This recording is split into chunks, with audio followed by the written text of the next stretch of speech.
I've seen your comments, your requests, what you all have been asking me for. I know what you want. A successor. A new iteration in a series of mine. Your words have not fallen on deaf ears, friends. I am proud to announce that finally, after so long, I'm making another tablet review video. Alright, now that I have thoroughly pissed several of you off, XP Pen has recently gotten in contact with me asking me to review the new Innovator 16. I've been a bit hesitant to do any further tablet review videos, however the last XP Pen tablet that I reviewed was really good, and so I kind of wanted to test this one out personally. So with that, let's get right into it. So the Innovator 16 is a 15.6 inch tablet, so it's a medium-sized one. And inside the box we got the tablet itself, we've got the pen, we've got the stand, a drawing glove, we got the 3-in-1 adapter connector, as well as several power connectors in case you're like in the EU or whatnot, the instruction booklet, as well as a microfiber cloth, which I actually appreciate because cleaning a tablet is kind of a pain. The overall build quality of the tablet feels incredibly solid. Almost a little on the heavy side, but that's not a bad thing necessarily. The stand itself, as usual, it's a little bit lightweight, kind of feels a little flimsy, however the rubber grips on it are very, very solid. I never actually had any issue with the tablet stand from before. It doesn't lock onto the tablet or anything, but the grips are so rubbery that it almost seems to cling to the tablet regardless.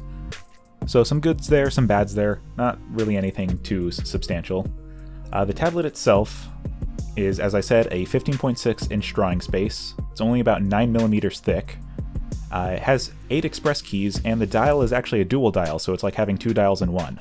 It has a screen protector that's pre-installed, so there's no air bubbles, which I greatly appreciate because putting those things on yourself is very, very annoying.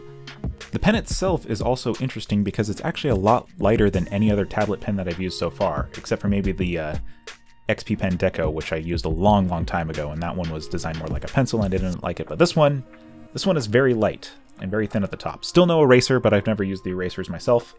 But otherwise, it's the usual battery-free pen design that you've come to expect.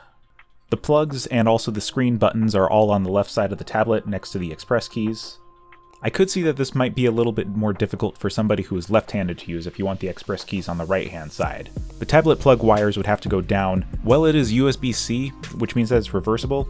If you reverse it, you wind up going over the power button, which would be really annoying to deal with.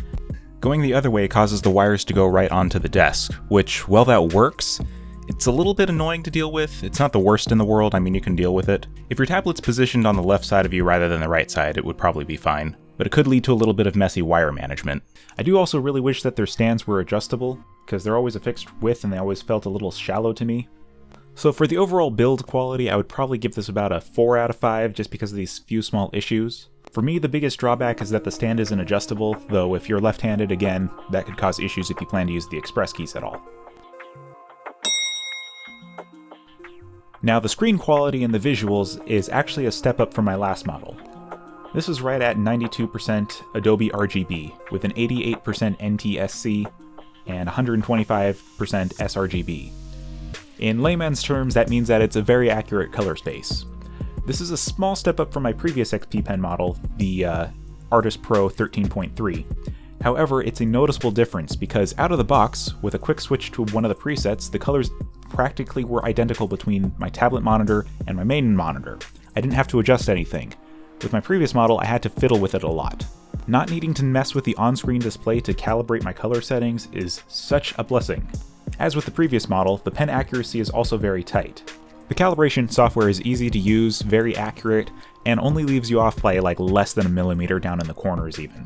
So it stays accurate even up to the corners, which is very nice. The drivers are all familiar, and I've never had any issue with them before. They're easy to adjust and edit, easy to set up express keys, etc. You can import and export settings if you need to back things up, or if you need to move them to a different tablet driver or different computer, etc. Overall, I gotta give the visuals a 4.8 out of 5. The only way it could get any better would be if there was absolutely no parallax, but that's a very difficult goal to attain, and that drives up the cost by a lot. For the overall feel, there's a little bit more traction on the screen protector. It doesn't feel papery so much, maybe slightly more plasticky. It's a little hard to describe. It's a little soft, but it's not unpleasant. I had an issue on another tablet where the screen protector felt a little bit plasticky, and as a result, when drawing at certain angles it led to this really irritating screeching sound like nails on a chalkboard. Fortunately, you don't have that here. There's also 60 degrees of tilt support for anybody who uses tilt on any of the brushes. As mentioned, the pen is also very lightweight, and I really like the design of it. It has a very soft grip that's very pleasant to hold. It's more padded than other models that I've used before. By default, it turns Windows Ink on, which I always turn off because I always have issues with it. One of such issues is that my tablet for some reason will seem to lag in CSP at random. However, this isn't specific to XP Pen because literally every single tablet I've used has had this issue in CSP. So for the overall feel, I would give this a 4.8 out of 5. So, is this a good buy? The Innovator Display 16 is currently valued at $500 on the official XP Pen store. It's one of their newest models, so it's a little bit pricier than other third-party competitors, but it has a lot going for it that make it worthwhile.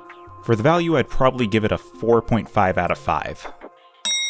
Which, coincidentally, brings its total average score to 4.5 in total. When you would want to get this would kind of depend on where you're at.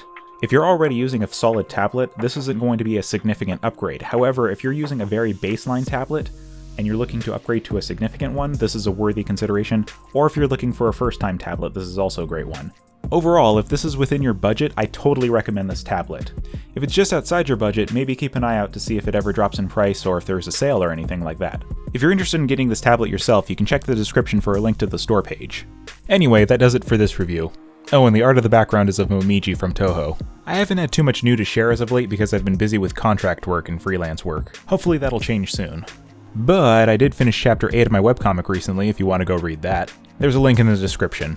Anyway, I'm bad at editing videos, which is about standard for every single YouTuber on this site, so bye!